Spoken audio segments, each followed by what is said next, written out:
So before we start the actual tutorial, I thought I am going to show a little bit about Modo and how I use it. So first, let's have a look at some of the setup and some of the tools. I hope that maybe gives you an idea of how I use it and maybe a chance to delve into Modo yourself or replicate these settings and tools in whatever package you like to use. So first of all, the layout, I didn't really modify anything except for adding my palette browser here, my preset browser, and a 3D view. A lot of what I do is very shot based, and I'm always trying to consider my design, and especially for environments, how it looks like in camera. That might not be as prevalent as in a vehicle design or a prop design, but since I work on a lot of environments, I always have that here, and it's set to camera, so I can always see through my camera. Whereas the main viewport here is set to, of course, the perspective. In terms of controls, I set it usually to Maya navigation, so that when I press the Alt key or the Option key on a Mac and using the 3 mouse buttons, I can rotate, pan, and zoom. But you can use whatever you feel like in your package.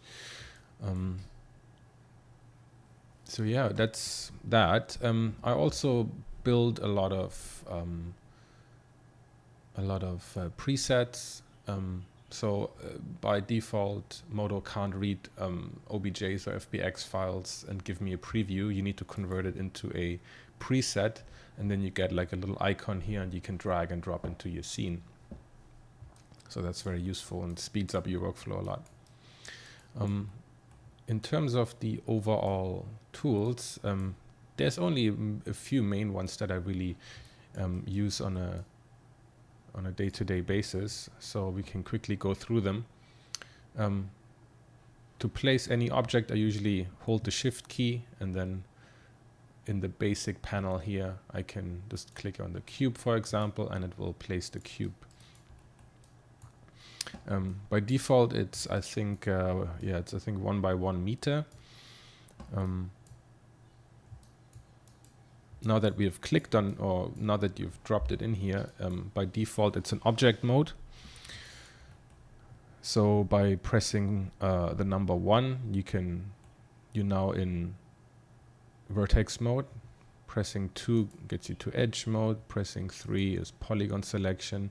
4, you can actually select the material, and 5 is back in object mode. So of course, if we can, by pressing W, you have the move tool. Pressing E, you have the rotate. Pressing R, you have the scale tool. So those are the, those are the tools I use most often. So by going into polygon mode and pressing W to select the move tool, I can move this polygon here. I can also go into object mode by pressing 5 and then pressing R for the scale tool, and now I can scale my cube accordingly, either in a direction or by pressing on the little circle here and moving the mouse. I can actually make it bigger or smaller uniformly. You also have these little rings here that let you scale uniformly in 2 axes. So either in X and Z, or here in Z and Y. So that's pretty helpful. The next thing I want to show is, very basic, the extrude tool. You select a face, press B, you get this new handle, and then you can either extrude it or with the red handle make like an inset. You press space to confirm, you press B again, and then you can continue your operation like that. You can do the same with edges as well. So if you press B after selecting the edge, you have the handle here as well. So by pulling the blue handle, you get this beveled edge. You can change that here on the round level. So you see that you can add how soft this edge is supposed to be, how soft this bevel is supposed to be. Another tool I use a lot is basically selecting an edge and then Control-C, Control-V to copy paste it, and then I have this face, for example, here. And this operation I do a lot to continue modeling, to add multiple overlapping pieces of geometry. To make it now it's just a plane. To make it into a proper volume, I usually use the thicken command. And now I have another piece of geometry that is exactly the same size as this face, which can be very helpful. You're going to see me do that later on as well. What else could I show? So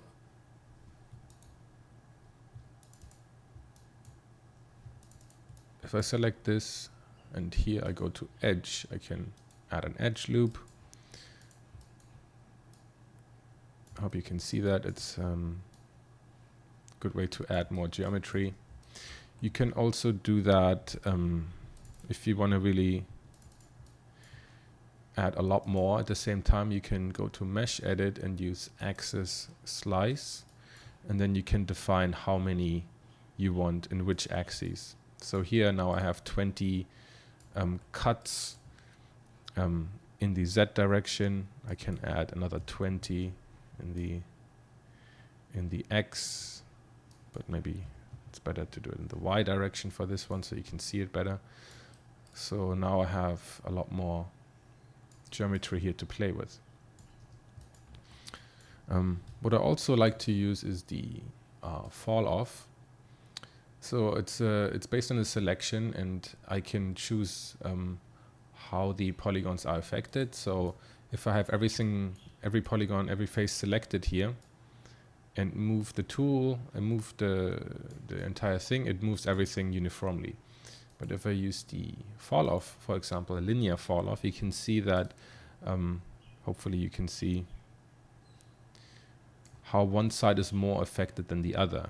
And you can also, let me turn that off for now. So now if I move it, you can see that only one side gets affected. So let's see, I have it like this. I can still move these two parts around and can change the shape of it. You also have stuff like ease in, ease out, how you can get different kind of profiles. So these are very useful to create very smooth transitions. You can also use other stuff like radial. So you can see how that affects the surface here. So you can create quite interesting models quite quickly. Another thing I wanted to mention here, and which is going to be very important, is the switch to subdivision modeling. So you have, for example, the selected. Now if you press tab, you can switch it to a different kind of representation, different kind of model. So now we have, instead of a polygon model, we have a subdivision model. So it creates this very curvy, soft look to it. Of course, this one has a lot of geometry, so it looks fairly similar to the model we had before. But for example, here, if you press tab, you see it's going to look very different because it doesn't have much geometry at all, and there's some bad creases happening here. But that doesn't matter for now. So one thing we can do, one thing I play around with is that if we want to have a very organic shape for our model, we can use the this mode, and it's very powerful. So if I, for example, select an edge and press, so I have to turn this off, press bevel, I get another, of course, another, I do it like a normal extrude here, and I can play around with it, but you can see how it affects the model, and how I can almost, yeah, like sculpt rather than model something. If I go back, press tab again, you can see how this looks like, and it still seems okay. So we can continue operating like that, and we can, for example, bevel this one here, and you see how it looks. We can bevel it again, and you can see how it feels very much like sculpting. It's not like ZBrush or anything where you do real sculpting, but it feels like a more organic process, and you can really build some interesting shapes up. I use this a lot for very organic shapes, and yeah, sometimes the model will break, and I'm not too concerned about that, but I try to get really interesting shapes out of it, and make sure that it looks okay and there's no render errors, and I get I really can focus on the design. And I think it's really powerful to operate this way, if you don't want to have always the standard blocky look to it. It's quite difficult in the beginning, but I think if you spend some time on working this way, you can get some really cool shapes out of it. So in order to get more control over this surface and not have it be so round everywhere and so organic everywhere, and get more interesting things going, you can do a few things. Like, for example, you can select a face and you can delete this by just pressing the delete key. And now this opening here has a very sharp edge. So if you go to 2, select, double click the if you double click the edge here, you can select the entire thing. And then we can press, for example, Z, which gives us the, sorry, it should work.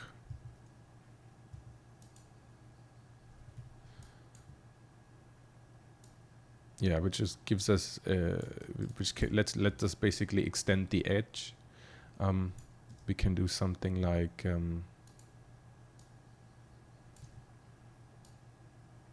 we can do something like this, like an engine intake, for example.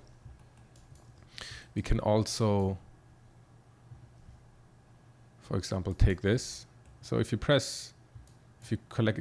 select one face and then you select another face in a certain direction by holding Shift, and then you press the L key, you can select the entire ring here. And now we can play with the edge weight, actually. So in Modo, that works by pressing Shift W, and now you have this thing coming up here called the vertex map weight, and here you can define a weight.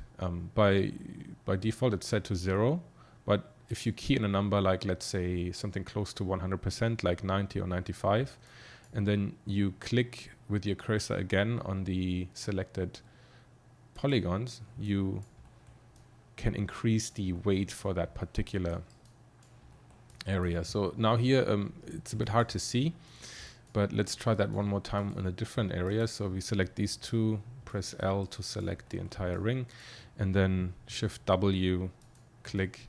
You can see how there is suddenly a harder edge here. So that's very useful to create maybe more mechanical things that should still have a good flow to it, but of course also have hard edges here and there. We can also do that, for example, here. Select these two, press L for the entire loop, Shift W, click again, and then you see how we have a nice hard edge around here on this side, but overall it's very smooth. So yeah, this is actually one of the main things I'm going to use later on for modeling. And I think it's going to be very good for you to get a handle of this, or practice it in Modo, or figure out how it works in your own package. Because yeah, it's a very powerful visual tool, I think, to create very interesting mechanical and organic structures.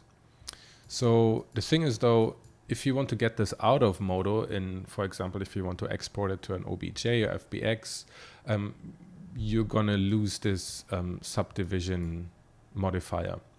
So the way how to get it out of Modo in a universal format and still preserve this overall shape, for that you need to freeze this geometry. It's called freezing here. Maybe it's called different in other programs. But you basically need to convert it into a regular polygon model. So I select this entire thing. If you didn't know, you select it by selecting one and then double clicking. So you get all connected polys. So you go to geometry up here and you go to freeze. You just say yes. And then you see the polygon count has increased a lot to preserve this kind of surface. You see there's some imperfections here, and it's not going to be completely smooth, but for the most part, it's going to look like the smooth model. So yeah, that's a way. And now you can export it and you can make sure that it looks like that. Otherwise, if you, for example, bring this into Octane standalone, like if I would bring this into Octane standalone, it would actually look like this. It would just get rid of the modifier and would show you this model instead of something that looks like this. So make always sure to freeze that, and then you can export it. But of course, keep in mind that once you've done this, you cannot get back to the previous model. I mean, you can press tab again, but then it's going to get even more subdivided. So if you want to preserve that original model, you have to go back and actually, I mean, you would have to like make a copy, Control C, Control V, make a copy of that and keep this maybe hidden, and then just make a version for export. So yeah, I think those are most of the tools. There's some other stuff like, for example, the duplication tools, which are pretty straightforward, I think. Like, for example, a clone. You can clone on object or polygon level. The only difference being that if you, for example, clone this one, let's do like maybe 2 copies. You select the number of, and then you click on it here again, and then you can move it and translate it however you want. So you see you have 2 copies now. If you look up here in the layer stack, you have not created any more models. It's still all within one object basically. But if you press 5, you go into object mode, select this, and you see the color has changed now. You click on clone again. Same operation, click on here, translate it. You see that we now have a different object in here, and they're separated by it. This will be helpful, for example, if you hold the option key. If you see, if you press the option key, you get everything changes here. Most of it changes to instance. Can also be very useful if you hold down the option key, click on instance clone, click on it, translate it. You see now that we have another object here, but it's like pinkish purplish. So now this here is an instance of this, which means that any change I make here, you see now this has this like purple tint. If I make a change here, like let's say translate this up, it makes the change here as well. So that's really powerful if you want to make like, for example, you can make a radial array, and then you can create really interesting shapes. There's also instance scatter, so you can, sorry, I need to be in this mode. Let me just extract this quickly. You can extract this from, like, let's say you have a lot of objects within one, a lot of meshes within one object here.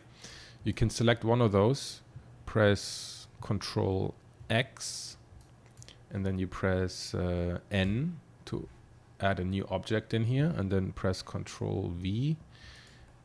We now have this object separated in a new layer.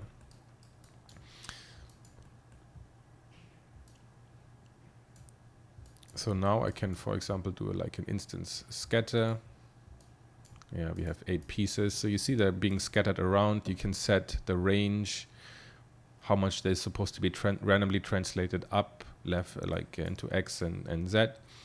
And of course, these are all instances. So I can select any part here and move it. And then you see they're all being changed at the same time. Very powerful tool. There's also the radial array, so you can translate that around a certain pivot point.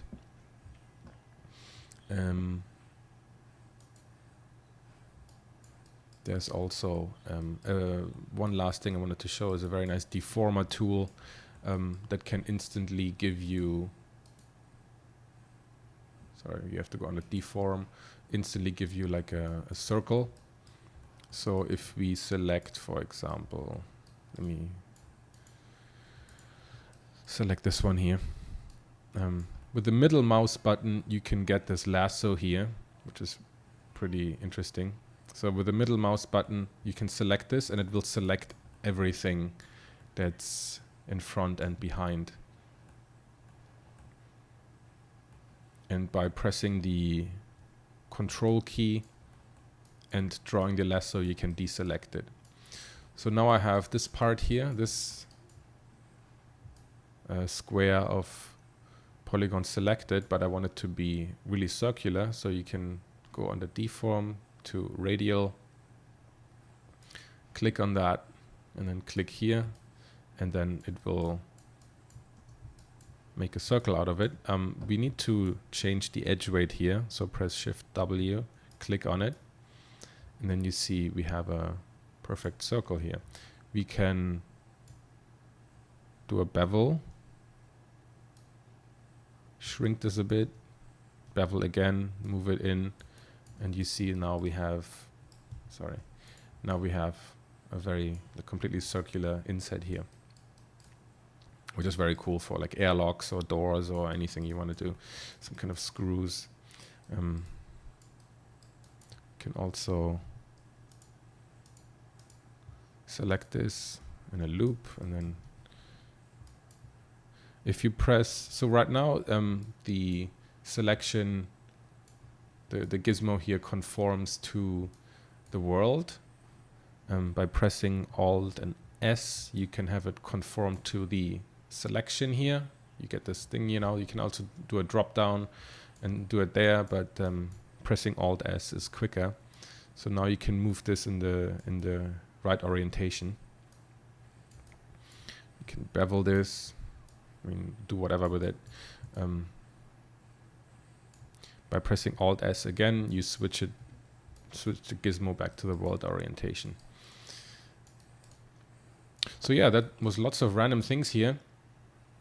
But these are pretty much the tools I use 99% of the time. I hope that was useful. And yeah, let's jump into the actual design of the spaceship now. Thank you.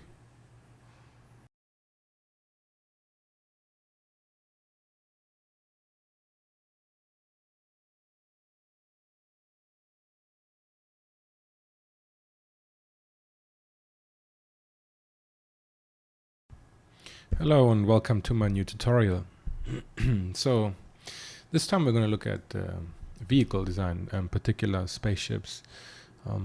There was a lot of requests from people about something like the Banu Defender that was Star Citizen, so I wanted to take the time to really show you the entire process from start to finish, from ideation to modeling, rendering, interior, exterior, and final illustrations. So of course it's too big for just one video, so I've split it up in several parts. For this part, we're just going to look at sketching and the modeling part, so basically the design part of the development process. As you can see here, I started sketching already. I have my reference in the background, so there's a variety of things in there, organic, mechanical stuff, direct reference for flying things, also just shapes, materials, stuff that inspires me, lighting, texturing, all sorts of stuff is in there. So I'm just using Photoshop here and doodling a bit. I'm trying to get all the ideas that I have in my head out, thinking about shapes and what could work. I probably want to do some kind of freighter or some kind of transport ship. There's something that has a bit of mass, so we can get some good angles. I'm just using a basic sketching pen. I like to use a gray background, not a white background, just to have a bit of a material there. I don't like white backgrounds. They're too intimidating, I think. So I'm looking at my reference and trying to pick up any shapes, anything that seems particularly useful. I'm just sketching like in a somewhat of a 3/4 down view, front view. Nothing special. But I like to chop these pieces apart and make them smaller, make them bigger. I'm not too precious about precious about my line quality here, as you can obviously see. Like to balance the shapes, the forms, erase, cut out, paint over, draw. Of course, this video is sped up. I can't draw that fast, but I think like this you can better see the ideas behind it, rather than watching an agonizingly slow drawing process. And my drawings are not that neat, so I want to save you that. So you can see I have some. I'm looking mainly for some shapes here. I have some fighter jet reference for details, some aquatic vehicles, big container ships, little submersibles, some funky stuff, I don't know, from Russia, from Russian planes. So while I'm doing these shapes, I'm always keeping in mind the 3D aspect of it, the body, the contour lines, and how thick it could be, how thin, how the forms change. I like to keep it dirty and loose, so I can force myself to maybe have some happy accidents and little smudges and smears and details that could potentially be useful later on. I also don't want to be too chunky, too straight. I want to have lots of curvy, somewhat organic lines in there as well, together with something more mechanical looking. So I'm trying to find like a sweet spot here.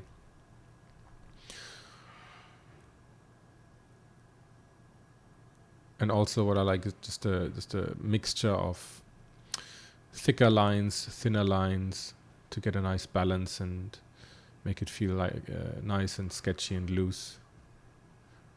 I'm not trying to define too much at this point.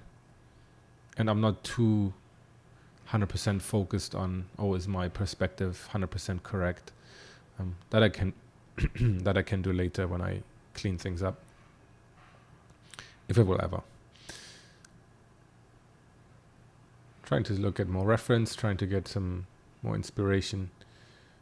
It's always a good idea to have this always in the background during this very difficult ideation phase.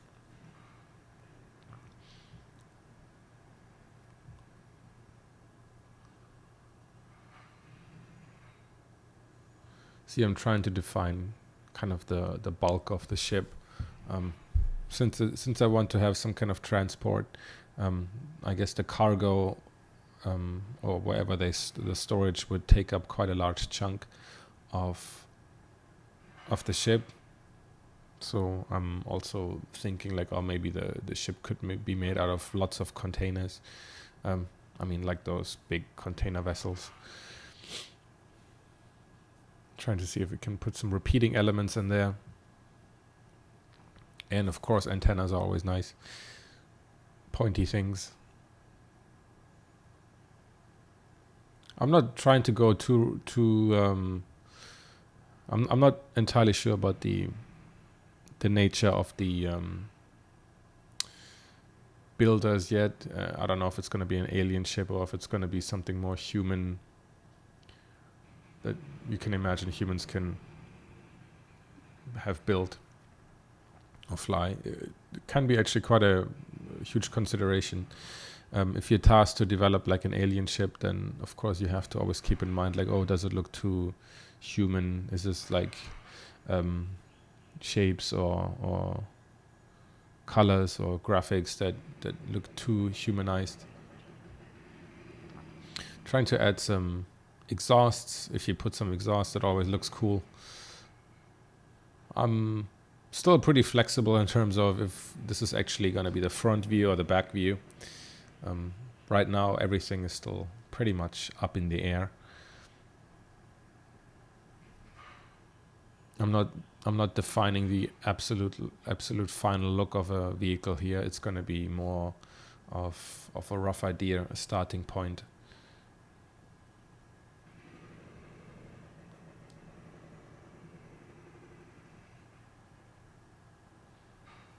Adding like little lines and stuff here, trying to give it a gestural quality.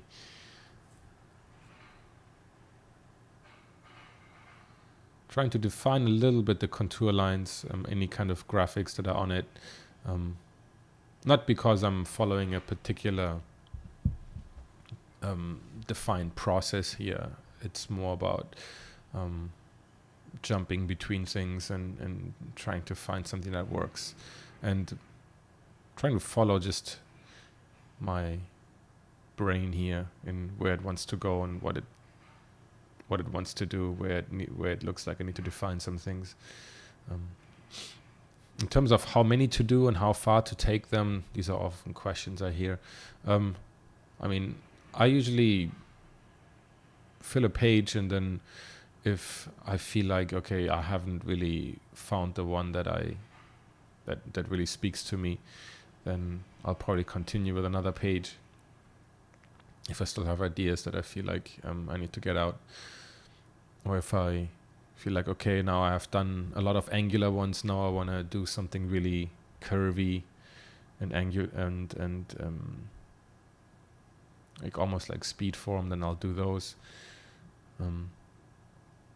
I take him as far as I need to, so I can get a feeling for the forms, and I can feel like, okay, I have defined just enough of the shape for me to make a very simple 3D model, which we will get to in a second.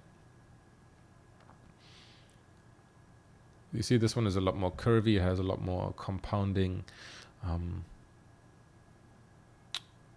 elliptical and circular shapes. Always keeping in mind again, I'm drawing a lot of contour lines here to really get a feel for the actual shape, for the 3D shape of it. People sketch differently. Some people like to really sketch, I don't know, in side view, make it really flat and define the shape that way. For me, that doesn't work. It feels always too random, or I feel like I need to define the shape of it more clearly in my sketches to get a good sense of what that thing would look like, to define the 3D shapes. I'm also just adding with a thicker brush some shadows or some negative shapes to help me get an idea of what the thing could look like. I don't do that all the time, as you can see, but if I do a line drawing, it doesn't mean I have to only use lines. trying out some things. Of course, sometimes it doesn't work. Get rid of it. Do another one. Shrink it down. There's still lots of space left on the page, so let's do a few more. I probably want to end up with maybe 2 to 3 that I can try to make a model out of to see if it actually will work. Trying to see a different part of my reference, if I can come up with some different shapes here. Maybe something bolder, maybe something a bit more crazy.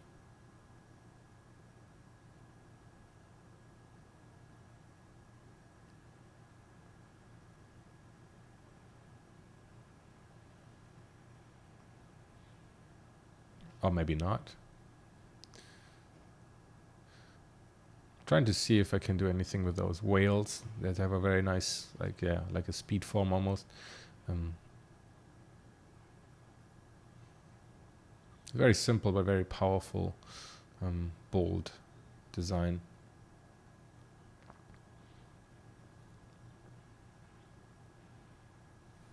You see I'm defining, the shape is pretty much defined by this massive front bulk, very pointy end. It's very, very simple, but and maybe quite a bit different from the rest. But for some reason I quite like it. Sometimes a very simple solution can be the best you can go for, rather than having too many overlapping shapes and modeling the core idea of it.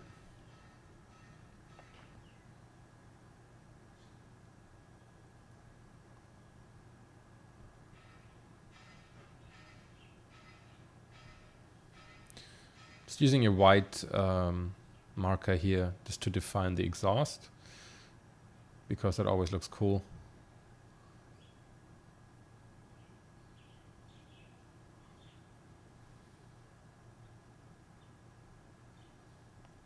So that one actually looks quite cool, even though it's quite simple.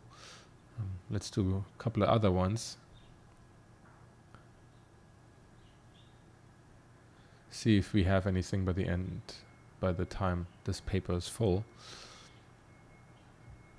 So you see my reference is completely full of very random things. It seems like I have, like I said before, some vehicles, some more obvious reference in there. I also have a lot of very organic architectural things to maybe help me find a different kind of design language and not the typical military style that looks very cool, but it's probably not something necessarily I want to go for here.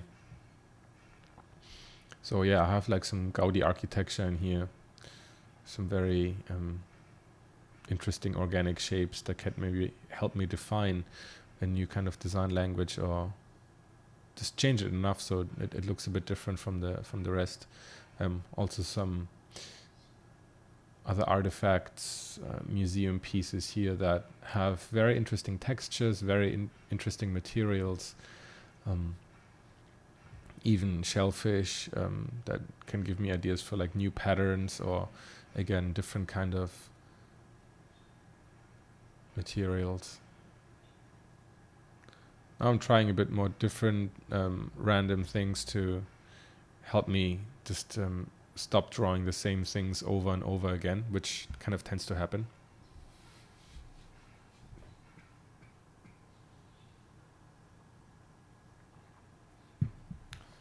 If you just draw, I tend to draw the same kind of shapes again and again, the same kind of curves and straights, and I always try to actively find ways to break those habits and do something completely different for at least some of the variations, so that I get very different results and potentially something interesting that I wouldn't have necessarily like drew directly.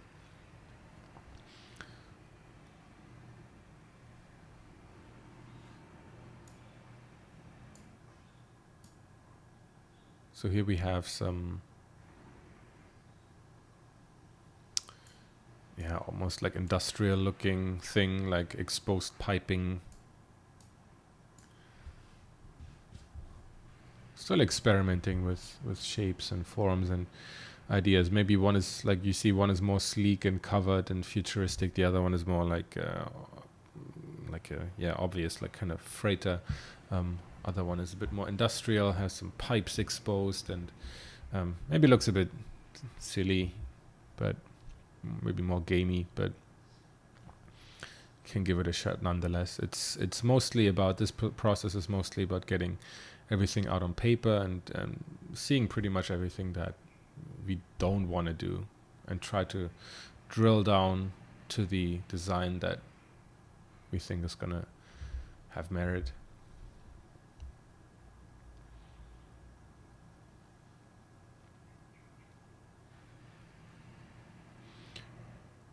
Again, maybe the freighter can be defined by its cargo, have an interesting shape, maybe something circular.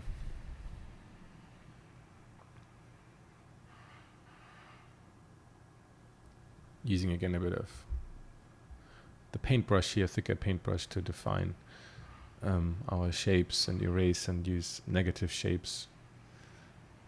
I don't think this is necessarily going anywhere, so I'm just gonna leave it unfinished there and kind of hide the front, the edge of the, over the edge of the canvas here. Let's see if we have anything else, any other reference that sparks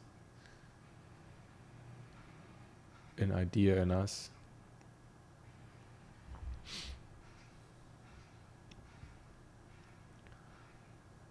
I like these airplane cargo planes that carry planes, basically. They have very interesting, crazy shapes and have crazy sizes.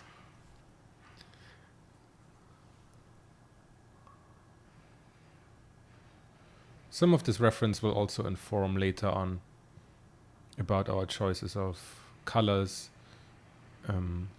maybe even composition, framing, and mood. So there's some like random photography in there, but it could be quite interesting later on if we choose our colors and patterns.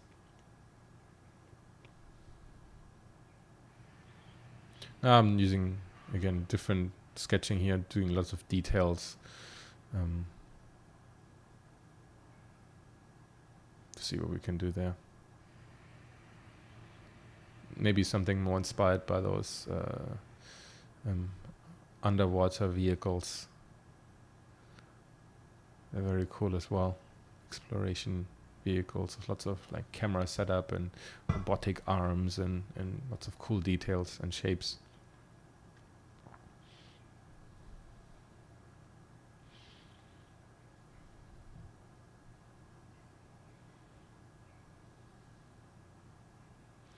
You see there's a variety of sketching methods here, and you can really use whatever you feel like. You should never feel bound to just one way of doing things. So if you feel stuck, if you feel like, okay, I'm not getting anywhere with my line drawings, then by all means take out the thicker paintbrush and paint some stuff, chop things up, scale it down. Just always keep in mind a good rhythm of shapes. It's helpful to keep in mind the 3D shape of what you're trying to do at all times, to get a sense of volume, to get a sense of space and shapes.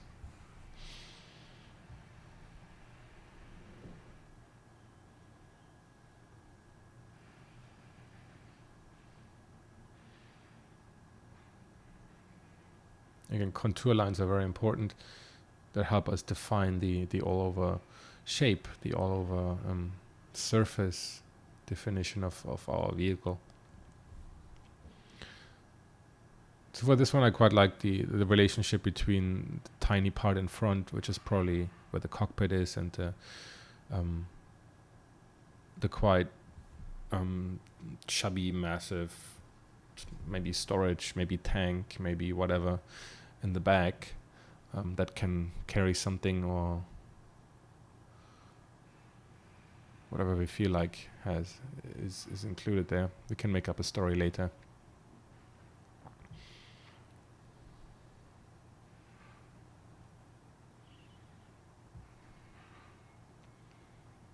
Add some pointy bits or antennas is always good.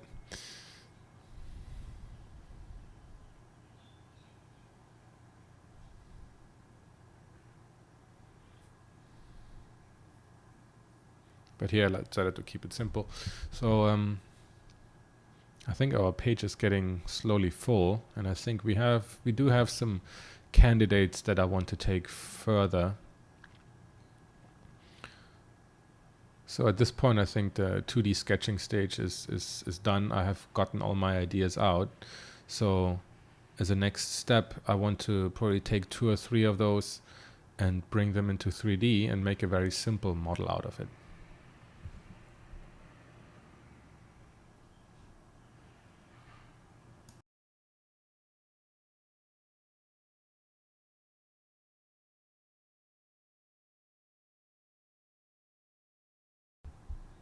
Okay, so I've jumped now into my 3D package of choice, which for this tutorial is going to be Modo. I'm not teaching anything specifically to Modo. I'm not endorsing or recommending or saying anything particular about Modo. You can choose Blender, you can choose Cinema 4D, 3D Studio Max, whatever. I'm just going to do some really simple poly modeling for this first part, and later on also it's not going to get any more complicated. So I want you guys to focus on the design. I don't want you guys to be obsessed about software or which package to use, or you can really use whatever you want. It's really not about the software, as we always say. So now I'm trying to make very, very simple models just to see if it actually could work in 3D, in actual 3D shape, because some sketches look good, but then it's impossible to make it actually work in 3D, or it just wouldn't look as nice. It might only look nice from that angle, but of course we want our ship to look nice in every angle.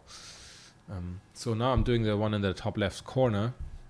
It's maybe a safe choice, but it's maybe a very safe choice, but we always should offer something more safe for the client when we give them variations. So now I'm just trying to define the trunk in the middle.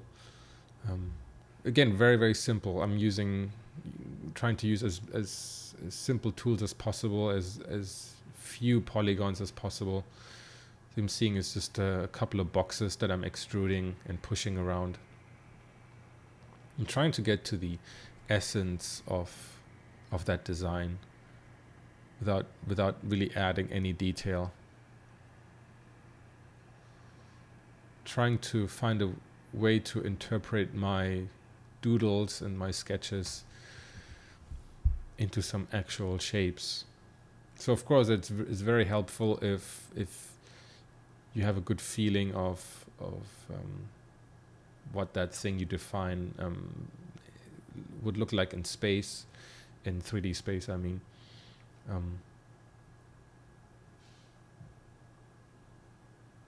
There's a lot up to interpretation, of course, your own interpretation of what that scribble, that doodle on your page would look like. But I mean, at this point, there's really no right or wrong. You might even end up changing your design significantly, but that doesn't matter as long as you arrive at something cool. Of course, if you work for a client, then he says, oh, I want sketch A, F, and G, and then you try to model that, and then it looks completely different to your sketch. That's not going to work, right? So just got to keep that in mind. I probably could use more advanced modeling techniques with symmetry and whatever, but for now I'm just gonna keep it very, very simple. And I'm also not the best modeler in the world, so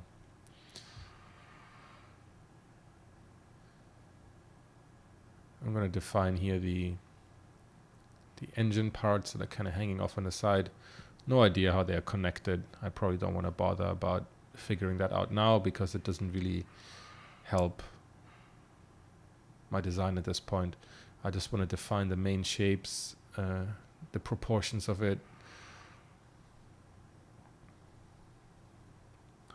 These big antenna things or whatever they are, quite important for the all-over shape, I think. So I'm gonna put those in. Again, just extrude simply.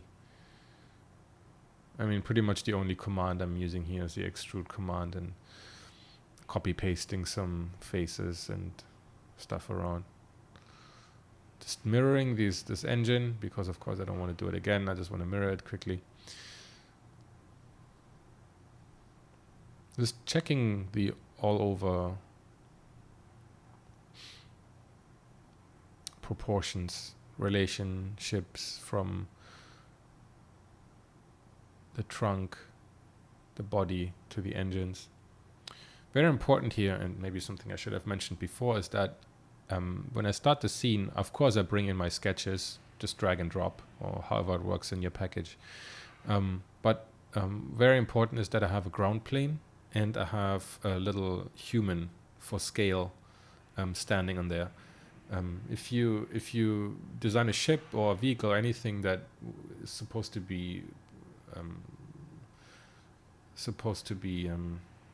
driven or steered or flown by some kind of character, you need to keep in mind how the proportions, how the scale is compared to that character.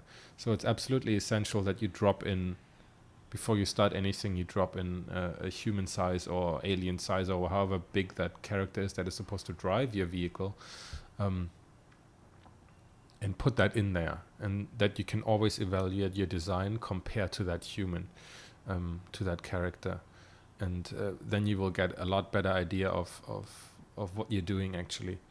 If you don't have that, you have actually no idea if you're choosing the right proportions, the right scale. But once you have that character in there, your brain automatically will evaluate the things you design here against that character. So now I'm done with the first one. I want to actually do the second one now. For that one, I chose a very different looking, a very sleek one in the middle right. The one that came kind of out of those whale idea, I think.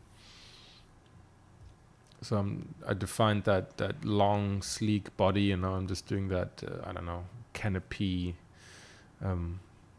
shield thing on top.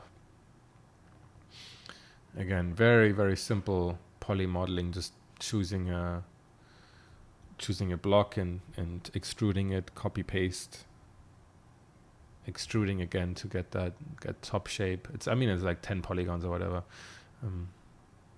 I'm doing some edge loops to just get a bit of that curvature going. Seeing how that lies on there. The body is very thin. I probably want to make that a bit thicker to just have a bit of mass there. If there's no mass at all, it's there's nothing to show. There's nothing to design on. Probably some modeling mistakes here and there. I don't know where that came from, but at this point, it doesn't really matter.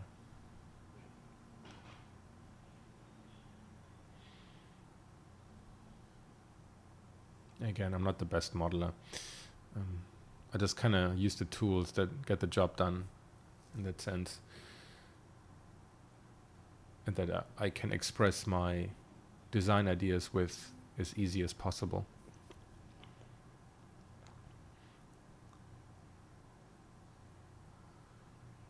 So I think the all-over shape kind of works. Let's put another cube. I probably want to define those big antenna. I don't know if it's antenna things or like some kind of sensors, wings, maneuvering. I have no idea.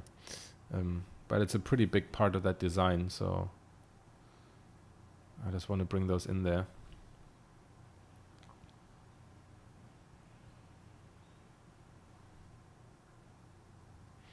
Pushing some edges around, some polygons around, just to get that shape a bit nicer.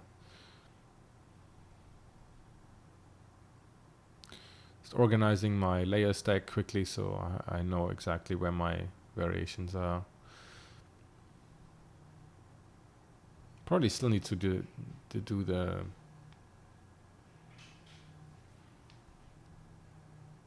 engines here. I'm just going to steal them from my other ship because I don't want to model them again. I need just some placeholders here right now. It's not really important how that thing looks like. I just want to get something in there that I have a few more shapes in there.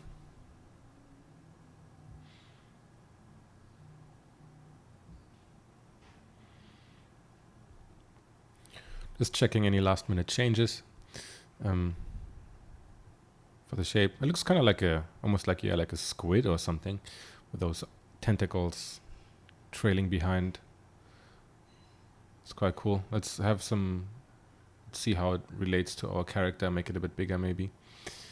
Okay, so we're done with that one as well. Let's do the one on the bottom left. Again, it's quite a nice shape, simple shape overall, and it gives us some variety for the final 3 designs. So I don't want to develop 3 that look totally similar, but I want to flesh out 3 that look quite different from each other, so we have some nice variety, and then we can choose one to actually take further.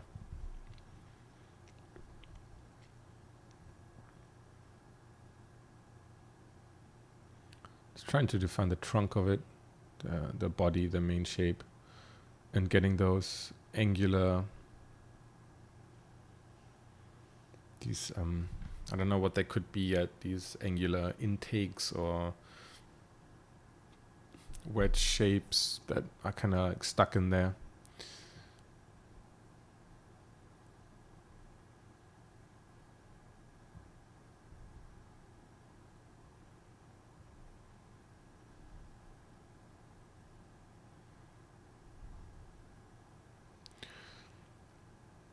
So somehow they're angled against each other in the front and back. Have to figure out how that could work in the end. Not sure if they're intakes or some kind of, I don't know, small wings or just purely for decoration, or some kind of supplementary engine. Not sure. Again, using mainly the extrusion tools here to define the back of it.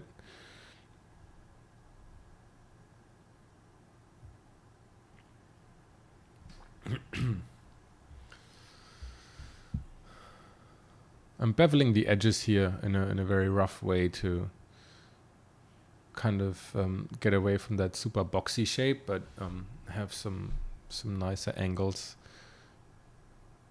in here, and them not be completely round either. Adding some edge loops to be able to define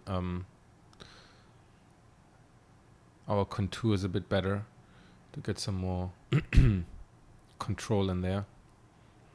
So here you can see now, I mean, the wireframe basically gives us contour lines, but that's like what I was drawing in there before, to help us define the the shape of it, the volume. Again, I'm bringing in that, I'm doing really like a super quick kit bash thing here with my previous model, just to define that little bit of that little bit in the front. Just flip it around again. Just do your usual kit bash things with it. You don't need to. It's not super important yet what that thing in front is. So I'm just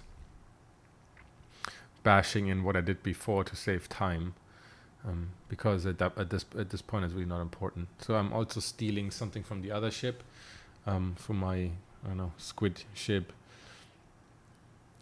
flipping it around.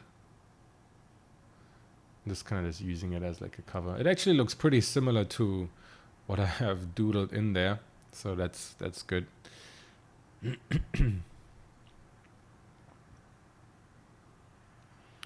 Naming it accordingly and then scaling it up and seeing how it relates to the character. Maybe it even needs to be a lot bigger than what I've done here. So now I want to excuse me. Now I want to compare all these different vehicles, and I'll just put them next to each other,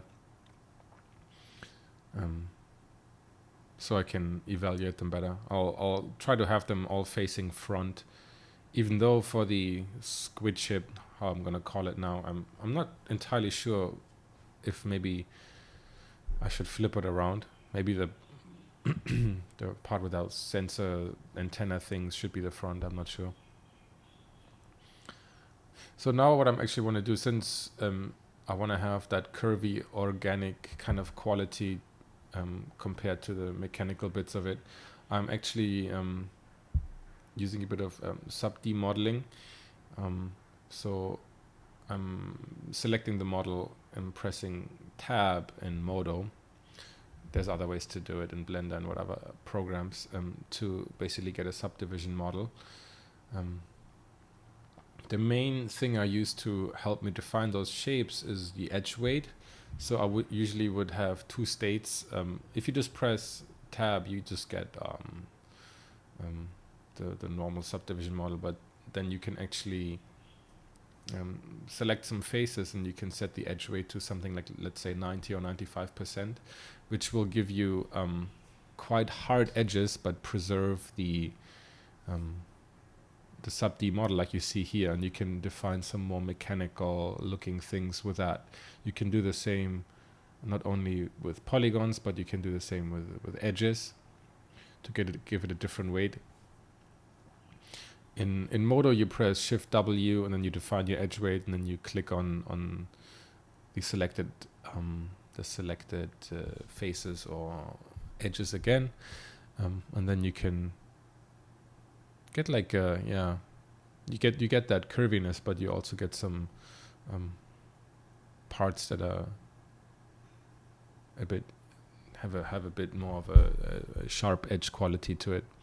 So that's usually how I shape all my things. And you will see that plenty later on when I'm actually going to go into the more detailed model.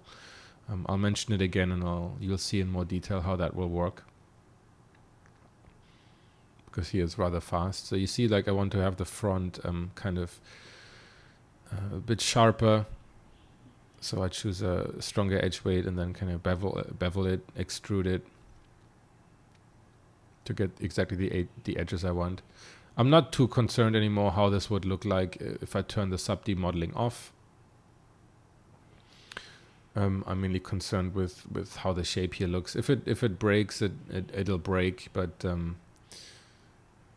we'll see later on. There's going to be instances where things will break, and I will try to fix it as good as I can, since we want to define this ship as much as possible in 3D and get it to a really finished point. So yeah, now I'm just doing like final checks, but I think we're good for another paint over.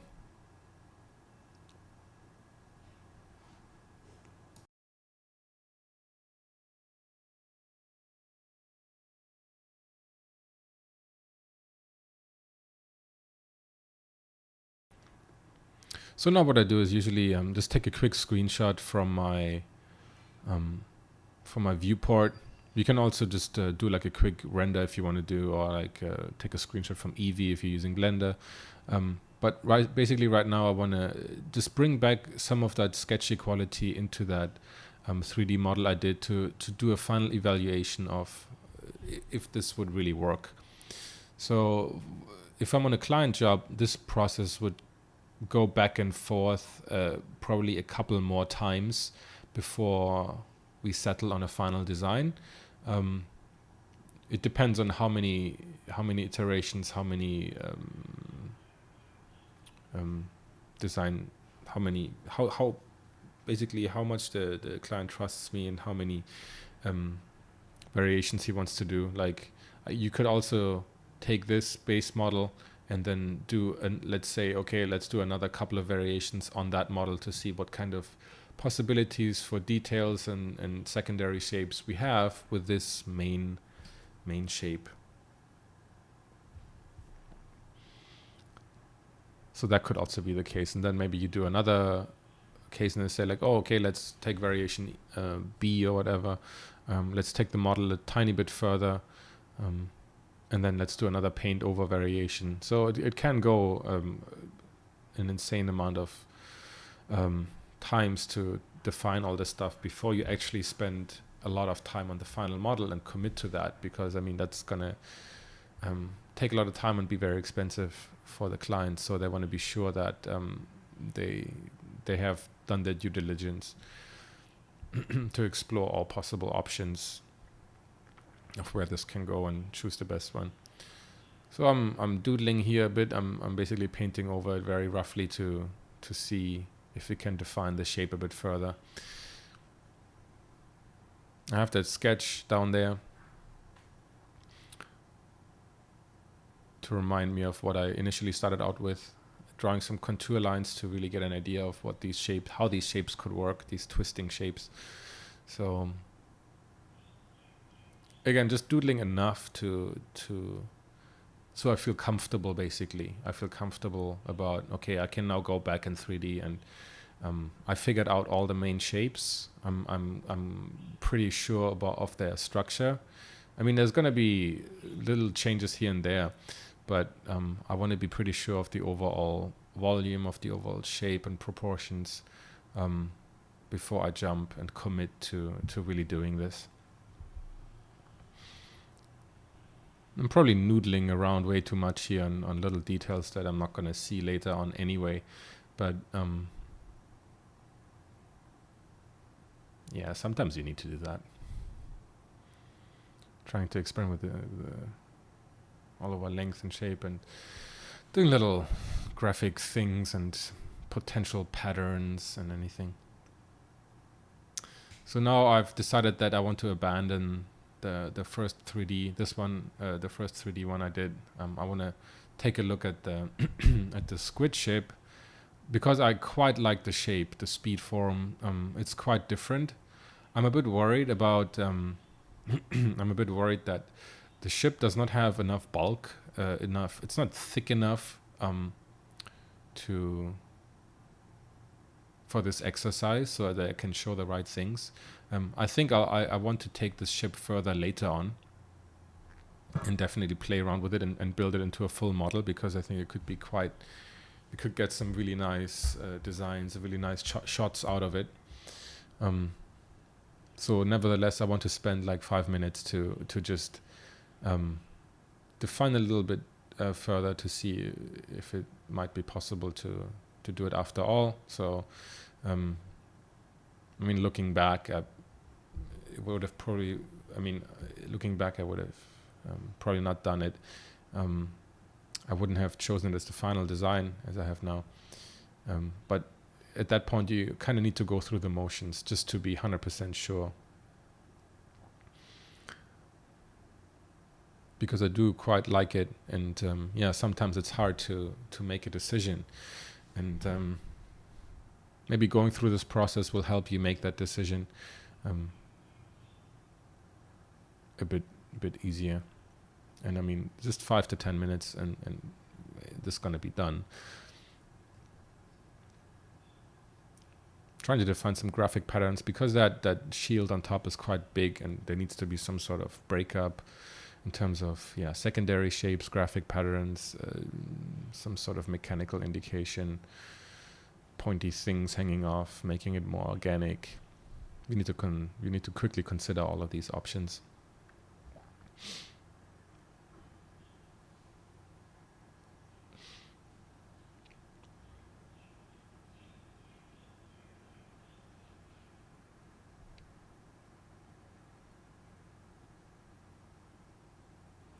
See if you can do anything else with that.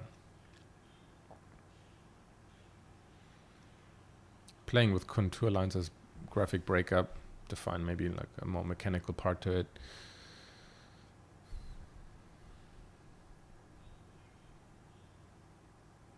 Little tiny details.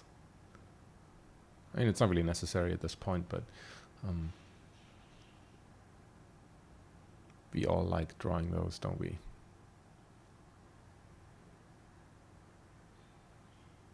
Maybe that could be like a cockpit or something. I don't know. Or maybe that would be way too small. So now I'm actually, I mean, now you can see that I'm kind of doing the reverse, that we're looking at the front of the vehicle rather than the back.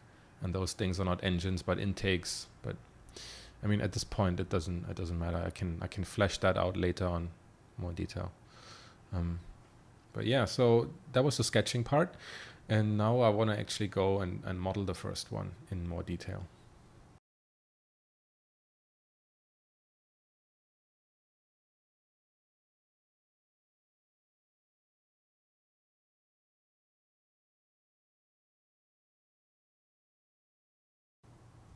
Okay, so now we're back in Modo, and we want to actually flesh that out, build that ship in 3D. I've brought in the other sketch I did just to have it handy there. And of course I want to use the model I've built so far and continue with that, trying to think how I can approach the design of this. I got rid of some of the parts because I'm going to only work on one side and then mirror it over. So now I'm thinking how I can build this flap here. So I'm trying to get that twist in there using a fall off, a linear fall off for my translation here. So I can affect only a certain part of the model and get exactly the right curvature. Adjust the size. You're gonna see I'm gonna rotate the canvas an awful lot. I always want to see how my model looks from all sides. So I'm gonna use a mixture of poly modeling. I'm gonna kit bash some parts in there. I'm also using a bit of sub-D modeling, like you've seen before. So by selecting a mesh and pressing the tab key, you can always switch between, you can switch to a sub-D model representation. So now I put in some, again, I'm trying to figure out how to interpret my sketch in the best possible way, that it makes sense for the ship and stays true to the idea I had, the silhouette. Trying to figure out a way how I can add that bump to the sides. Not sure I'm gonna stick with this or might just add another piece of geometry in there.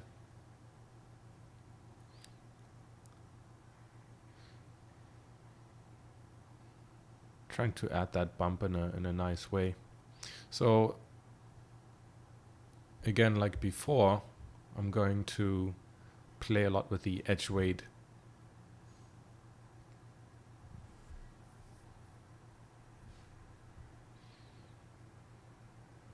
And you're going to see that going forward a lot.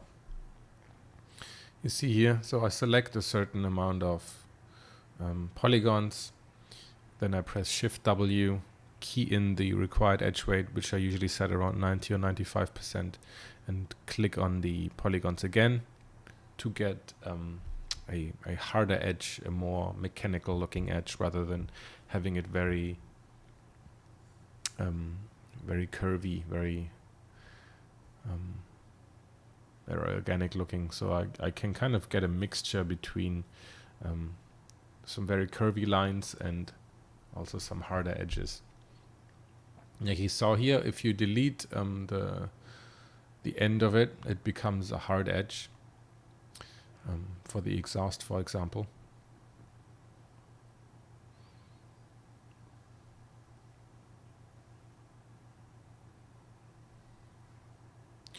You can do the edge weight with edges, vertices, or polygons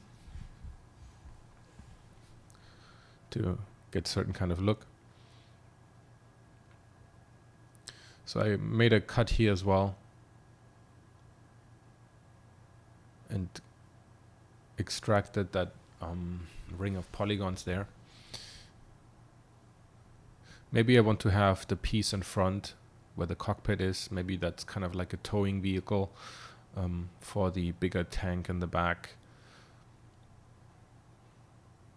So it could be like, I don't know, it's docking there, it's stuck there, rather than everything being one piece.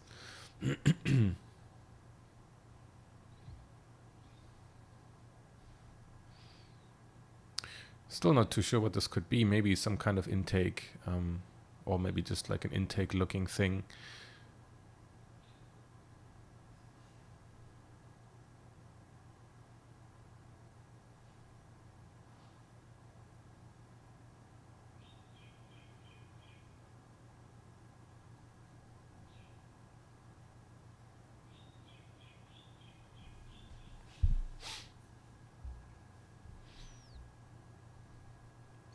So once I switch to the subdivision mode, I can see that some parts are not working well.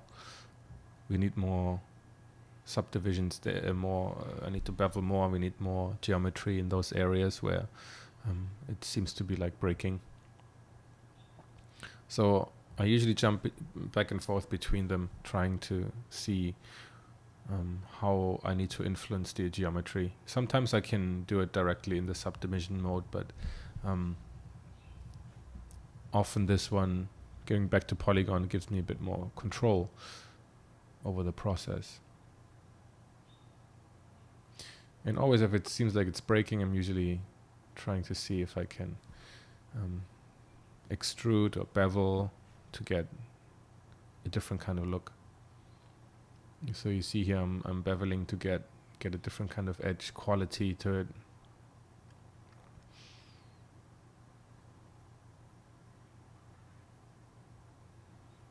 Probably want to cut off the edge of that as well, so I get a very hard I get that line just stopping there instead of curving around.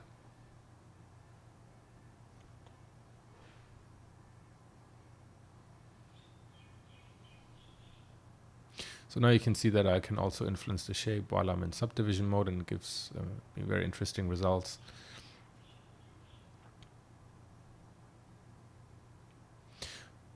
Sometimes I'm gonna do things that might be very bad idea in terms of the overall flow and flow of the geometry, and things might break or just look absolutely horrible in polygon mode, but kind of okay in subdivision mode. But yeah, that's kind of how it goes. I'm trying to more take care of the overall look of it and not get slowed down or wonder too much about the geometry of it. As long as I don't get any really bad render errors, I'm usually okay. I don't want to interrupt necessarily the thought process and the sculpting of forms to get me to the end result as fast as possible, and not sacrifice time spending troubleshooting and trying to figure out how certain things work if it doesn't really have much effect on the end result, since even if I hand in this model to my client, at most they're going to use it for as a proxy model or something to build the game ready model on top, or the high resolution version, to get proportions and scale and everything out of it. Of course, you can take it further and you can actually sometimes beneficial if you delve really deep into 3D and can actually hand in proper models. They're going to really appreciate that, but of course that will require a lot of time to learn and become efficient in 3D. And that can be a very good thing as well. But I wouldn't take this tutorial necessarily as a 3D instruction tutorial where I'm going to teach exactly how to model, because I'm obviously doing lots of things that you probably shouldn't do for the sake of being fast and basically being focused on expressing your design rather than a beautiful model. So you see some things are breaking here and not working. Probably should have used symmetry or worked on the model on both sides at the same time. So now I need to actually probably cut the model in half and mirror it over later so that I get the exact same look on each side. Or I might try to just modify the process on the other side. I'm not obsessed with having absolute perfect symmetry on every side. Sometimes it's actually okay if there's slight variations on each side, and later on you're going to see there's going to be very, very slight differences and slight imperfections in the model, not to the degree of doing something like an Oculus Medium or Gravity Sketch where it often can be a big mess, but slight imperfections in the surface that maybe will, or hopefully will, look like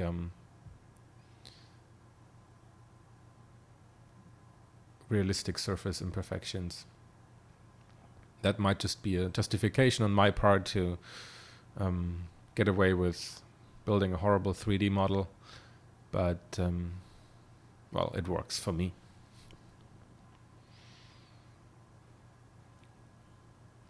So now I cut it in half. I'm going to mirror it over later.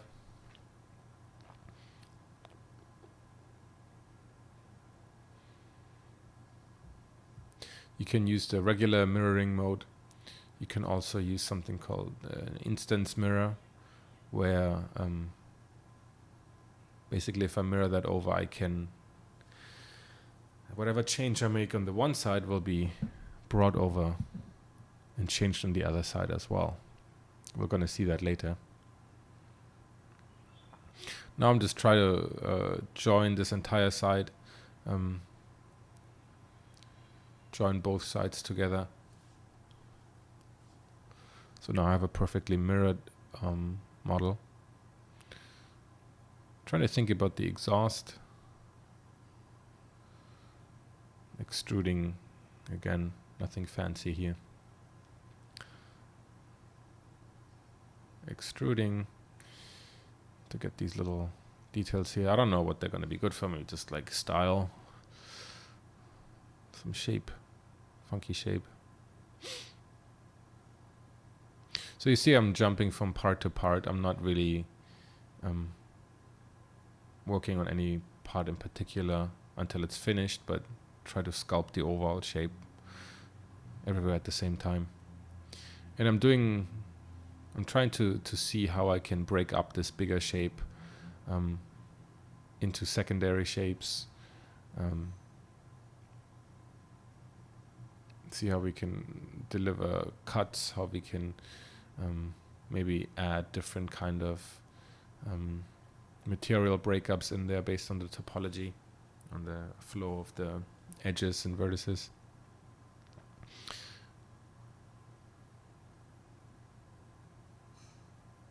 So you see I'm doing a change and then see how it looks from every angle to make sure it's the right way to go. Since every change I make I kind of have to commit to, it's going to be more difficult to cut it up. So for this I did a instance mirror, so you see now that I can make a change and it makes the change on the other side as well.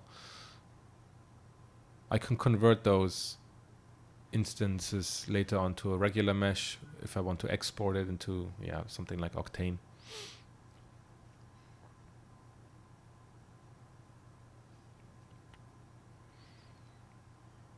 I'll get rid of that part. I kind of do the same. I extrude the edges here. Do the same as I did in the back. I'm gonna stuff it full of kit bash parts, little greebles and engine parts or whatever, to quickly generate lots and lots of detail in certain areas. I recommend you get some kit bash parts for that kind of stuff as well, because if you have to model all those greebles there or engine parts, it's going to take you a really, really long time, and it's kind of going to be prohibitive for the concept workflow we're trying to do here. Sometimes it's good to be able to model all those parts, but it's going to take you really, really a long time. Unless you use like I don't know, some kind of sculpting program or some kind of maybe VR sculpting program and quickly scribble some things in there, or use 3D code or whatever, but that's not going to be part of this kind of tutorial.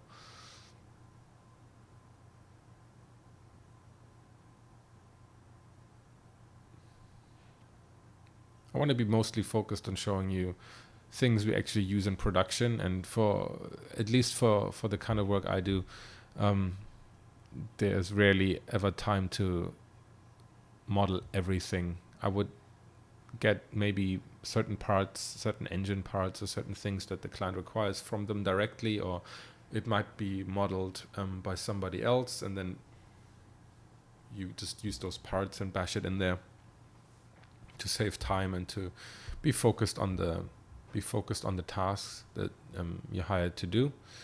And in this case, it's the design of the ship. Some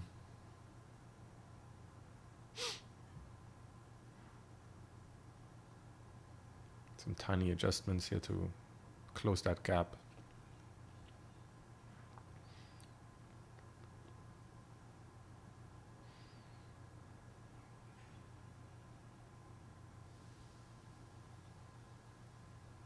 I need to somehow plug that hole in front. I'm just going to put some kind of geometry in there, since I don't want to see that interior part there.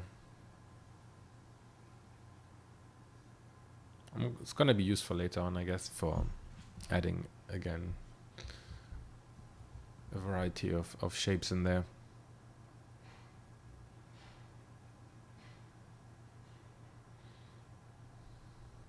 Just leave that in there for now. I'm going to focus on a few areas more than others.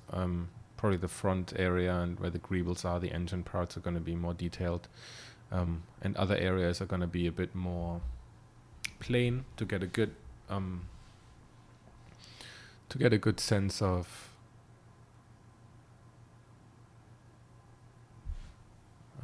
so we have a good mix of big shapes, of medium shapes, of small shapes, little human-sized detail, greebles, and of course the big areas where your eyes can rest, and where we can play more with interesting materials. Here I just wanted to try to build like some kind of docking area. I'm going to use the radial deform tool for that, increase the resolution on part of it, and then go on the deform and radial and make a circular area there. Change the edge weight so I get it really circular.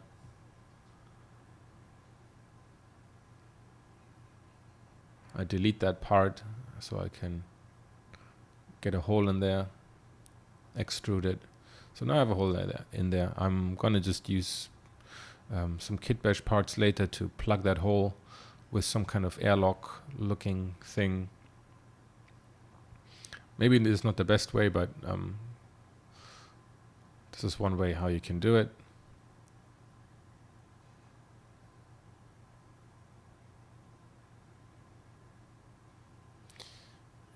unplug that hole for now. I'm gonna get back to that later. See how my overall shape is coming up. So I want to make sure that the big shapes and everything works well before I start cutting up everything. There's no use going into detail too early before everything else is kind of adjusted properly. It's kind of like painting or designing anything. You want to always focus on the big shapes, the silhouettes first. You want to start your sketches with big strokes of a brush, and then go down to secondary and more detailed shapes later on.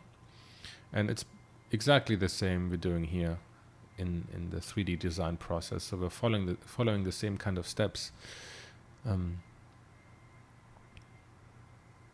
as we would usually. So there's really nothing different. It's just that the tool is very different.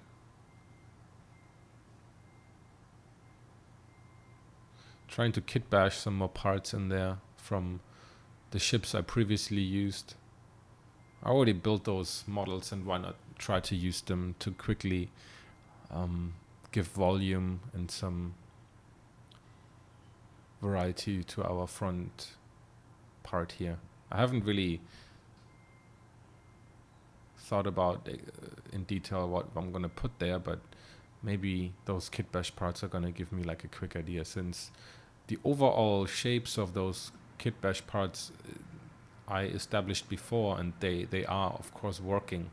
So I can be sure that at a smaller scale they're also going to be working, and it's going to speed up the process significantly.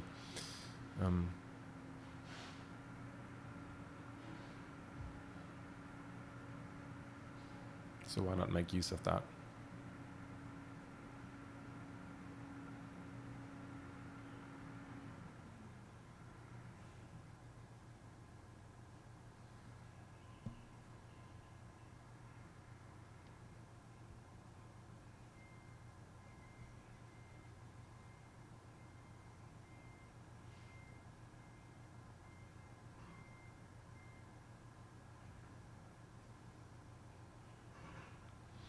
Always checking from every angle to see if it looks good.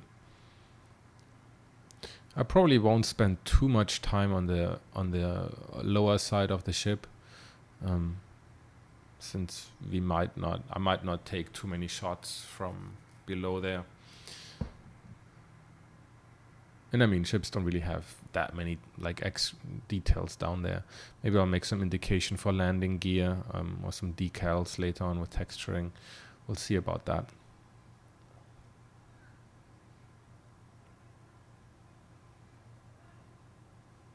Again, look at every angle, left, top, 3/4, to see if everything works well.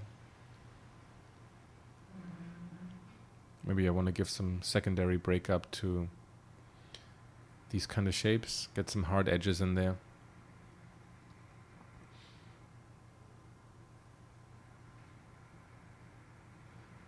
So you see, if you switch to object mode here, we can see a bit of the kind of surface it will generate.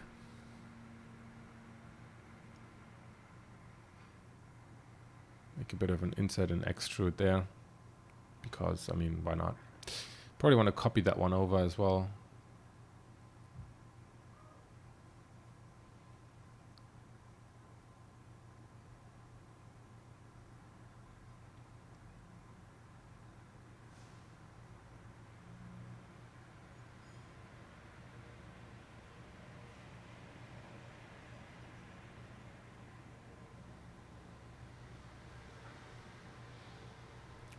I walk a bit on the part below here, just to have some nicer shape there than what it is now. It's kind of like almost like a spine kind of thing. I'm going to run along there. There's something that looks like it gives stability to the ship. And could be, I don't know, whatever it could be.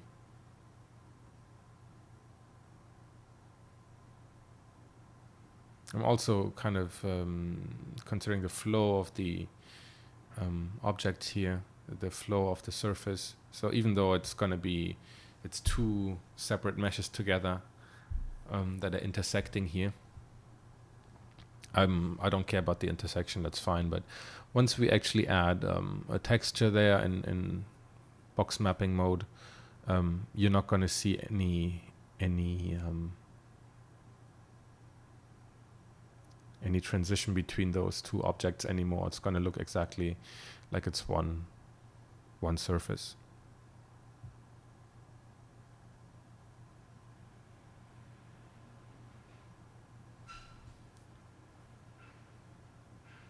As you might have seen, I might have skipped a step here or there in the recording, but there's really nothing worth of note in those skipped steps. It's just further modeling of the same kind of techniques. Sometimes Modo crashes, so I need to redo a certain step. And of course, I don't need to show that to you.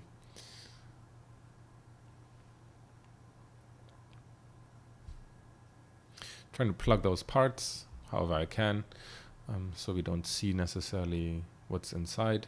I'm going to put like I said before, I'm going to put kit bash models on top of it.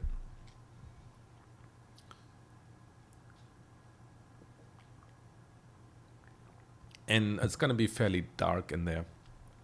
So it's going to be ambient occlusion. I'm going to apply a really dark material inside there to not have these parts stand out. I mean, there's supposed to be pretty dark in there, and by having those dark parts in there, we also get away with not having to model every single detail inside there, and we're not going to have any close-ups of like looking inside there. So now I'm actually doing some kit bashing here of parts I purchased before. There's tons and tons of models and all sorts of price ranges available. So I'd recommend you get some really high quality ones. Ideally, maybe generic ones, not too specific. Not too specific ones, or maybe also if you're, I don't know, purchasing some architectural ones, maybe you can use them for other purposes as well.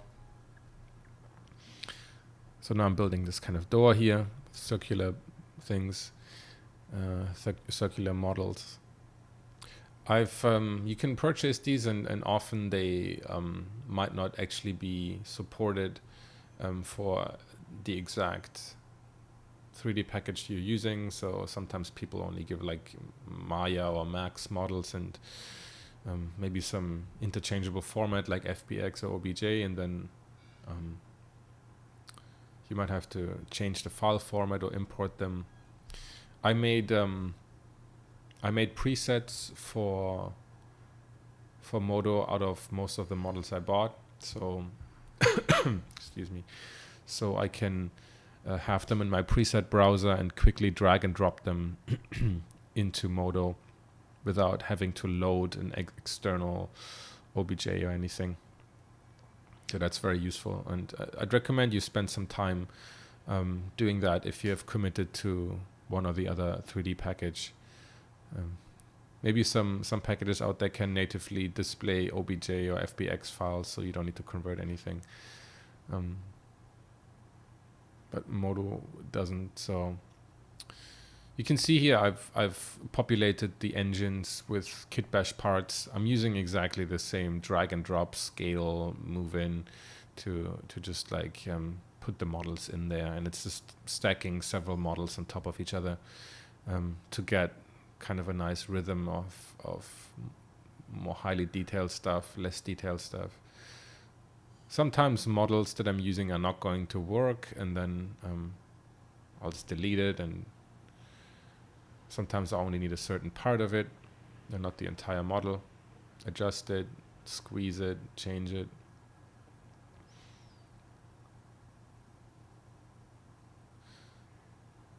I'm going in orthographic mode here to place that properly inside. I'm not gonna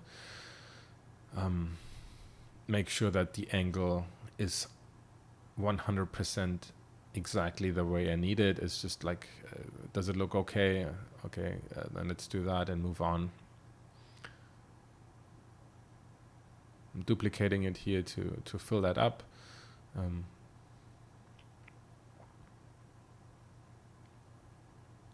If you're in polygon mode and you're copying too many copies here, then sometimes it might slow down quite a bit.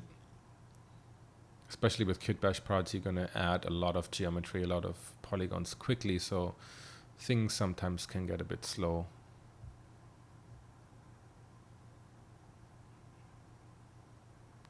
Copying that over. I made sure that my model is located on in the origin point, and the axis goes along 0, so that I can easily mirror things over, and I just need to put the mirroring axis at 0, and then it's going to be perfectly mirrored. So before you start, you might want to do that as well. Maybe I should have said that in the beginning, but you know, better late than never. Created another little circular inset there. Now I'm trying to see how I can break up this bigger piece in nice ways.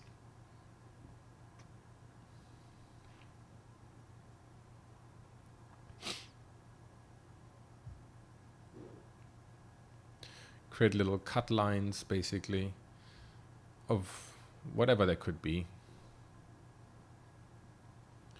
so that we get a bit of an idea of like some larger paneling. I can still do a lot of paneling via the textures later on, but maybe there's going to be different levels of cut lines, some stronger, some less strong.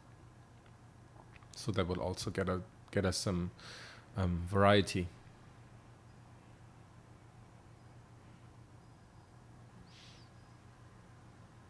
Still, I'm trying to preserve a little bit of organic quality here, some nice flowing lines, and not just be completely utilitarian here in right angles.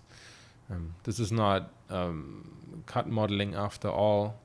You can other apps are more suited to that one. Moi3D, for example. I'm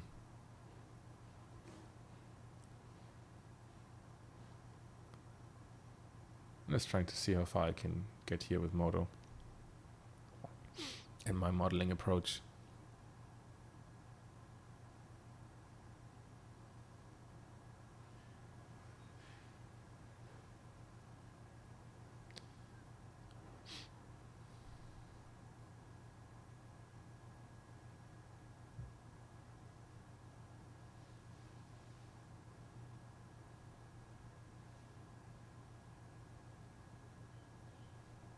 So I'm selecting those loops here, try to extrude them a bit, get like a bit of a breakup into those larger shapes. The idea for all these breakups is that I want to have, I want to give the illusion basically of it being built, it being machined, being put together out of separate parts, and not just be one large surface without any breaks. And you can always imagine like which parts there should be that are kind of separate. And I don't know, the engine parts are separate from that, and that longer straight panels are going to be separate from curvy panels.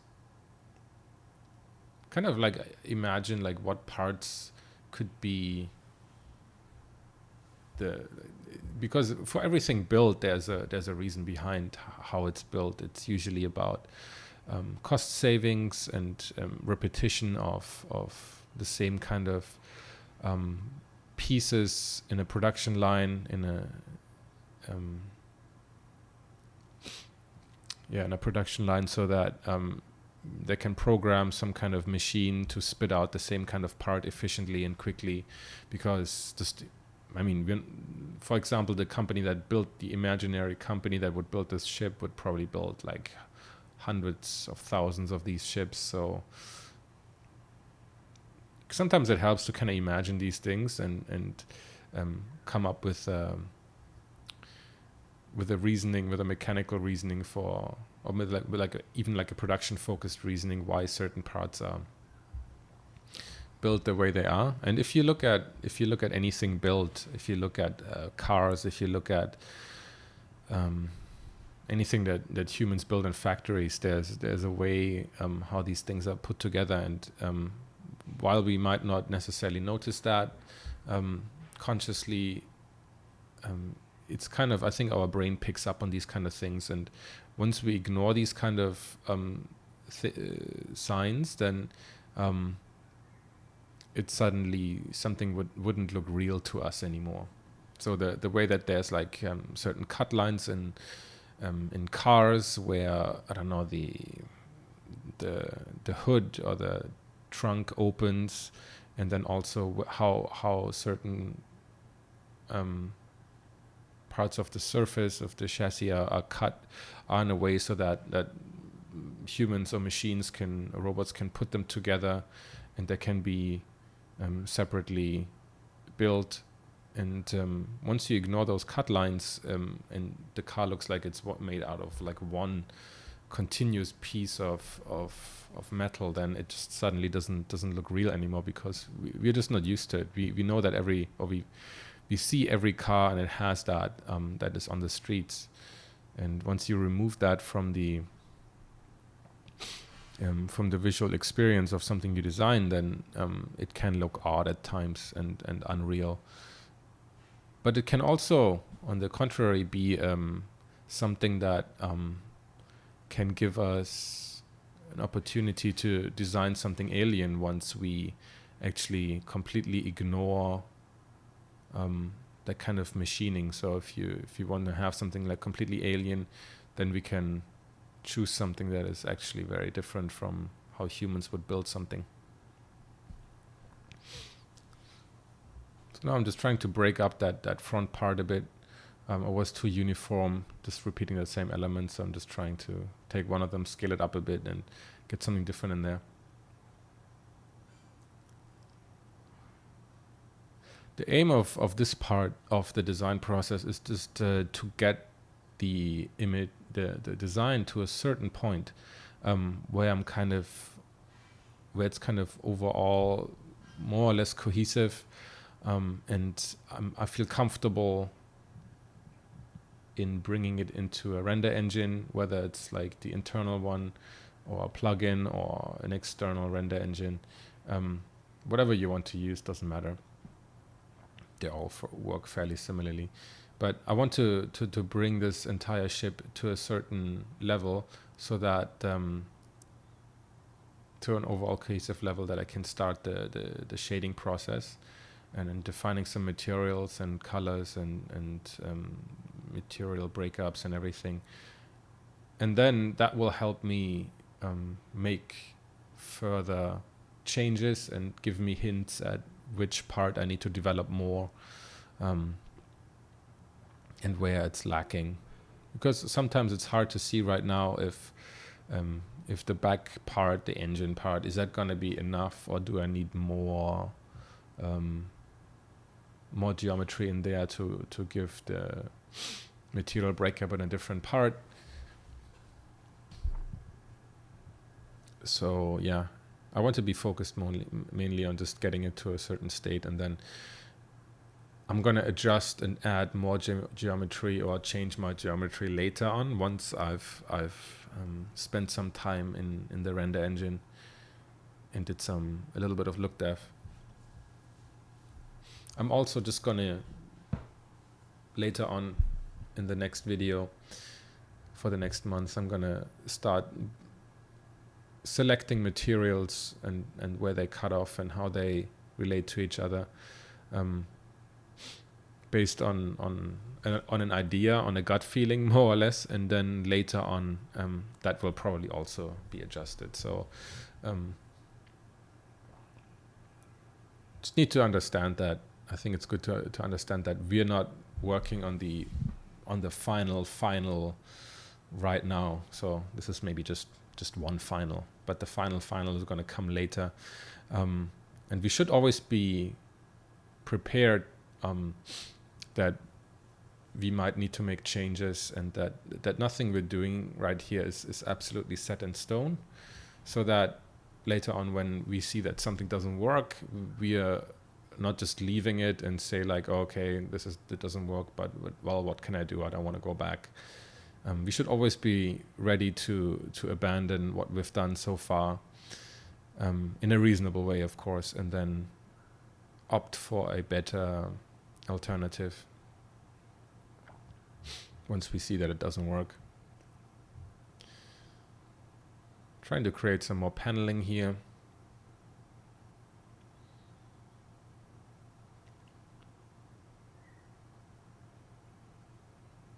Doing it the same way before, just using the extrude tools and cutting out certain pieces.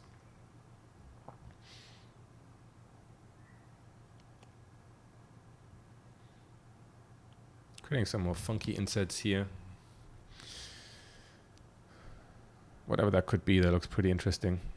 Again, you can, I don't know, maybe we can apply like some kind of material later and add maybe like displacement on it, or like a bump to indicate more finer detail. Because I feel like the scale of this ship is going to be quite large, so that will also inform later how we're going to choose our materials and how we scale them. And it's actually an important point, the scale of it. You need to kind of keep that in mind when you play with your proportions and your details, so that whether this is like 10 meters tall or 100 meters tall is gonna have quite an influence on the kind of shapes you should use and the kind of proportions that you choose. And of course, when you kit bash, like the detail level has to kind of match the scale of the ship, which we're going to see in a second. Because how big the human is in relationship, like I said before, is going to determine pretty much everything in your design, in terms of how big the human size elements are, how big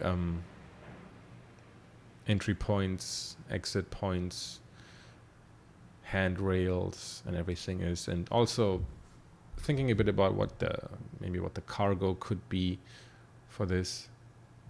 Imagine that this kind of ship still needs to be built by humans and machines, and therefore it needs to follow a certain kind of believability, right?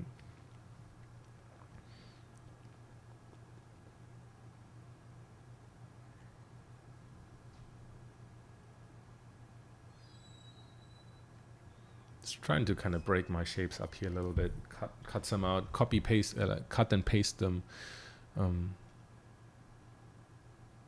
just see how I can break up these big shapes. So you see, for example, I really like this shape, but of course I don't want to have the screw heads, so I'm gonna just get rid of them, because I just need an indication of detail for this kind of level of detail, and I don't want to have any nuts and bolts that are so huge that doesn't make any sense. Like the screw would be as big as, be like 2-3 meters high, and that doesn't make any sense. If you want to really go down to screw level, then it has to be scaled according to how big a human is. What I'm trying to do with these kind of greebles and details is that in those crevices, in those darker areas inside, I probably want to apply some kind of metallic or whatever technical material that gives me a bit of not a very clear view of them, but like a hint, a glimpse of mechanical details inside and of the guts of the ship, so that when the light comes in at a certain angle, I get very nice like reflections of all sorts of greebles and stuff inside. I don't want them to be like so explicitly sticking out or anything, maybe only here and there, but I want them to give a weight, give a feel of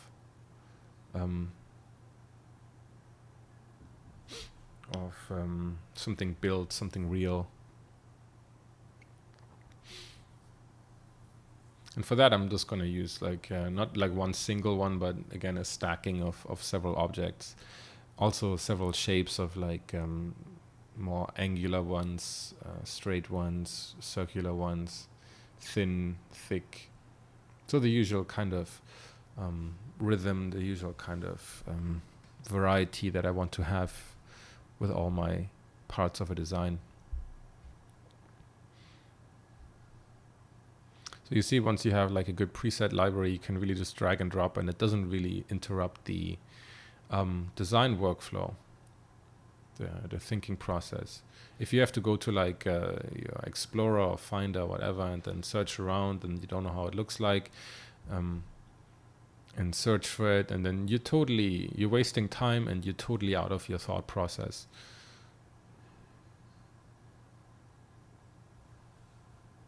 So I'm trying to see if there could be some kind of bracket, some kind of holding mechanism for my parts here.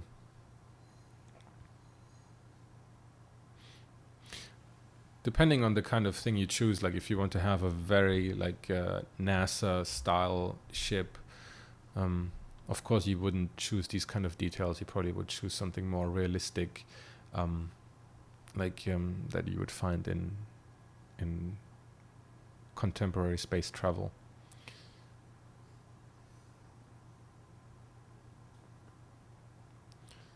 So I'm trying to think about my material breakup, which materials are going to be there, and where is going to be the transition point between like an exterior material and something that's going to be inside. So I want to make sure that I can just make maybe another edge loop, add a bit more geometry here and there, so I can select those and assign the material accordingly where I want it to be cut off. It's building some end caps here, using the same kind of stuff, the edge weight.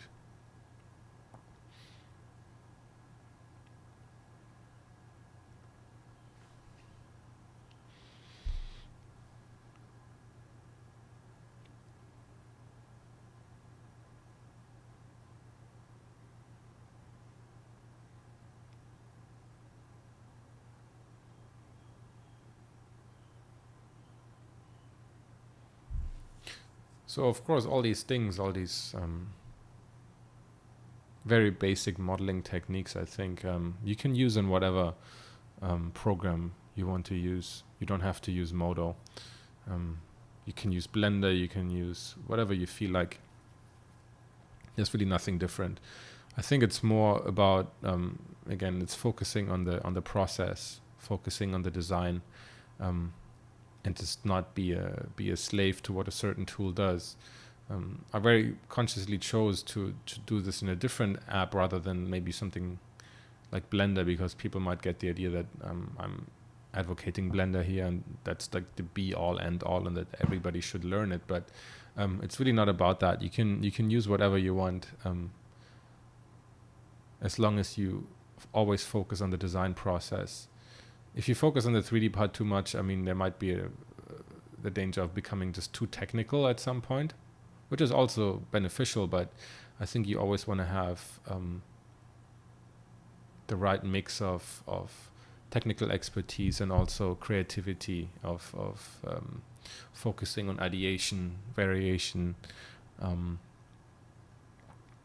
and ideas all first of all, right? That's kind of the thing you're gonna get paid for. I'm not trying to teach you how to be a 3D artist. I'm trying to give some insight into workflows for concept, right? This is always first and foremost a concept video.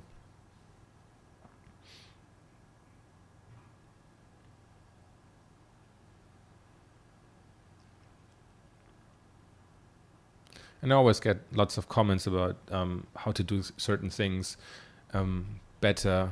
There's so many experts out there in terms of Blender, in terms of Modo and 3D, and I'm sure a lot of the good Modo guys out there are like losing their mind right now in terms of what I'm doing here. And that's all fair. That's great. I always love learning new things. So by all means, keep the comments coming. I always like to learn something new.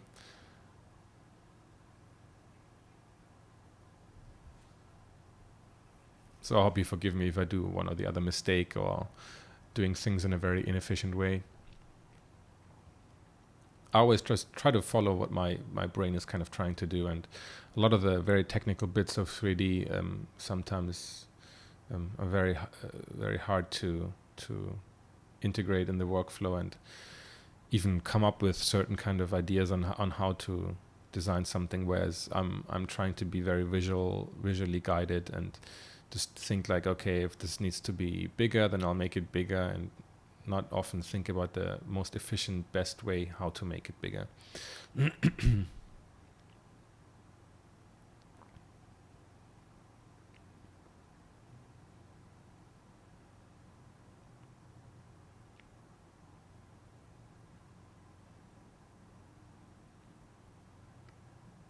So sometimes I'm just exploring, sometimes trying to like, okay, what if I bevel this? What if I extrude that? Would that give me some nice result? So forcing a little bit of some happy accidents, just like you do in painting. You can do the same here, and sometimes you get really cool results. It's not as maybe creatively driven, not as striking as in something like a sketch, like a sculpting or like 3D sketching application, where you can force maybe more of those kind of things. But I think still within this kind of environment, you can still try to do that. So here I'm just using some like building parts, platforms or whatever, just to give me like little greebles and a finer amount of detail. Later on, I probably will include some more of these to see if I need a finer level of human-sized details later on, once I've brought it into my rendering engine. I'm probably still missing lots of tiny details, and also depending on which shots I will choose later on for my final presentation, my final renders. I do want to push this as far as possible as I can in 3D, so I don't have to like paint over it in various angles. So I need to see where I need to strategically place some of the finer detail, like handrails or decals, in order to make it believable enough.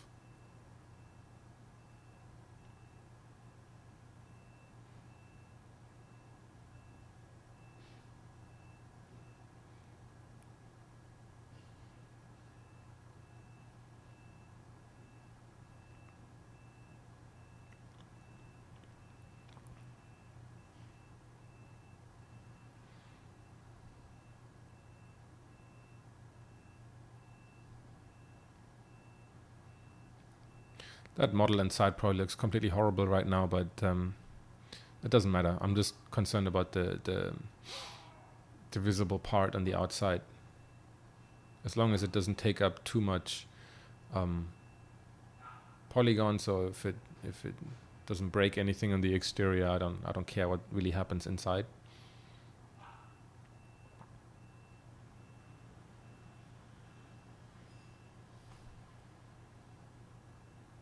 Trying to add like little detail, just something that gives me like a material breakup. Sorry, not a material breakup, but like a surface breakup.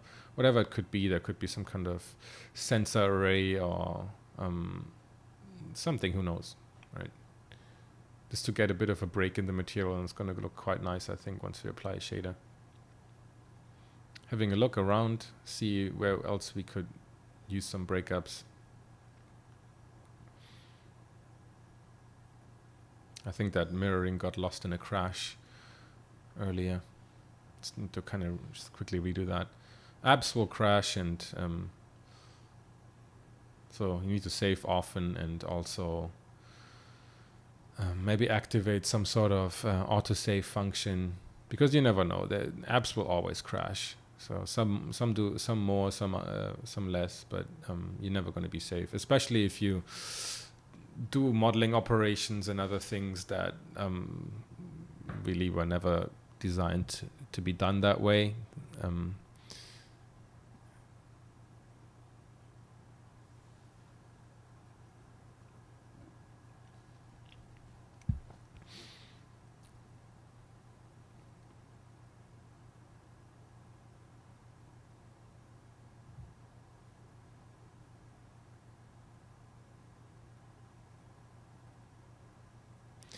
There's a happy accident. I didn't really intend to do that, but it looks quite funky.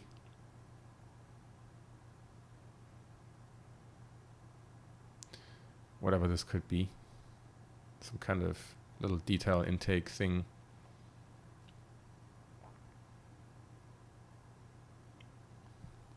It's quite natural and organic looking, so that's pretty interesting. Just to get rid of that straight barrel shaped thing.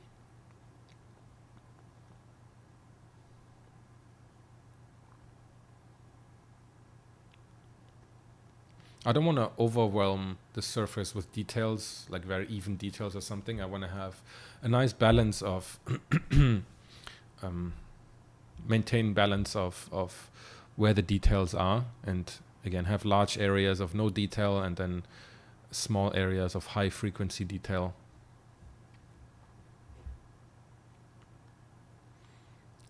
Now I need to take care a bit of the front part. I got all the kit bashing pretty much in place.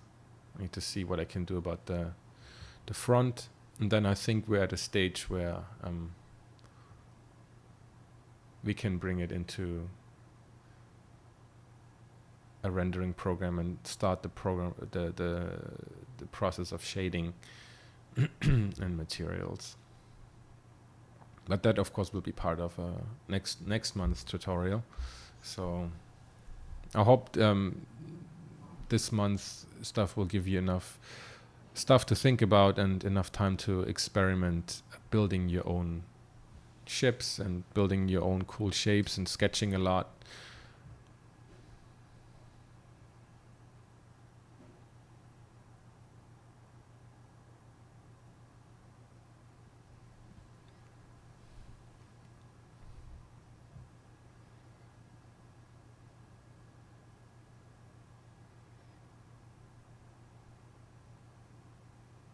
Trying to see if there's a benefit of having this done via polys or via subdivisions.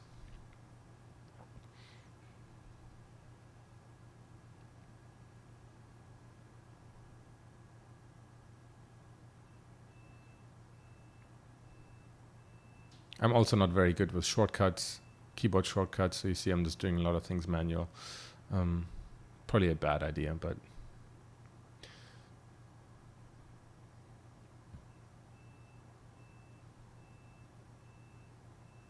the more programs you use, the more confusing all these shortcuts get.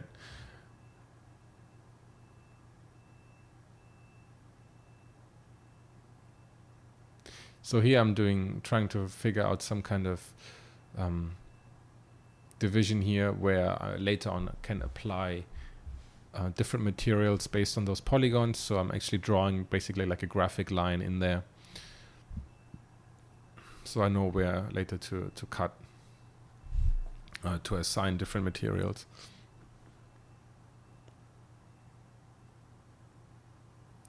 Kind of comes from the it's kind of necessary, I think, because I'm not going to do any UVs. Everything is going to be done with box mapping. So and that's, I think, a fast and fairly efficient way of going about that, I guess. Maybe there's a different way, but that way I can purely focus on the materials later on and don't have to worry about the graphics.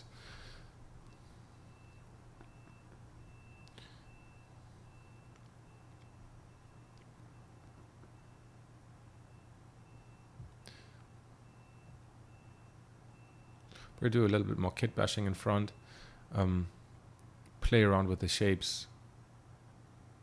But like I said, so now we're pretty much at the end of it. I hope you enjoyed this, and I can't wait to see the kind of spaceship models you guys built. Again, we're not far from done with this, so I'm going to see you in the next, hopefully in the next videos, where we're going to take this guy all the way to final. Thank you, and hope to see you next month.